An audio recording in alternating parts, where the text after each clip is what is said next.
I've said this before, like, yeah, I could like spend 3 hours with God and just come out and still have anger towards my wife, like still not be transformed on the inside.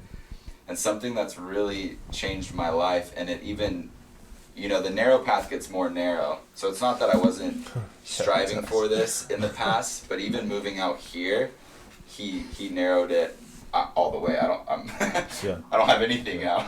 But basically, it's the wells of the world, like the John 4 Samaritan woman went to drink from the well of Jacob, and Jesus said she has an encounter with the living water, and he says, you drink from that well, you're going to be thirsty again. You ask a drink from me, you'll never thirst again.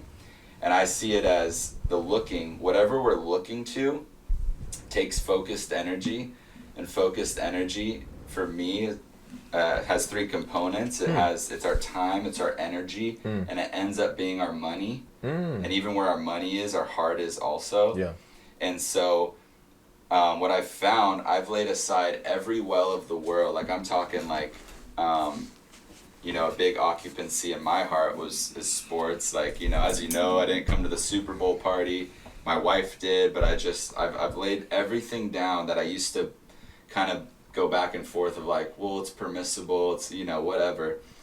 And, but when you get a cup of water from the world well, you drink it, the cup's the same size, and actually when you go back to get more, the water's deeper, and every time it actually takes more time, more energy, and more money. But when you give it up truly in your heart and commit to the living water well, you still have focused energy, the looking like you're talking about. You still give your time, energy, and money to the Lord. But he has this miracle well of living water where every time you get a cup, it's overflowing when you drink it, and you drink it and it's still overflowing. And then you you just want more and more. But the thing is, so you put more time, energy, and money in, but what happens is the cup and the jar and the jug gets bigger and bigger. The water still overflows, and he actually gives you back more time, more energy, and more money, pressed down, shaken together without measuring. The only measurement we'll have is an overflow. And that's why he says you'll never be thirsty again. And so that's pretty amazing. It's the same focused energy, but every well of this world is shakeable. And we'll go into the end of chapter 12. It talks about how he's removing all shakeable things. And it always leaves us thirsty, and it always leaves us, I'd go from like getting a sports game for free on an app, but at some point there'd be some special cable, and I'm tripping out just to watch one game, and I'll spend like a $70 subscription. So time, energy, and then money. And then where looking is also seen as so active, and so we make faith so like conceptual sometimes, like almost theoretical in a sense. Okay, yeah. But it shows, this is so cool. I totally got this from Andrew Murray, one of his books. He's amazing. But he talks about how in John 3, so about verse 13, Jesus is talking.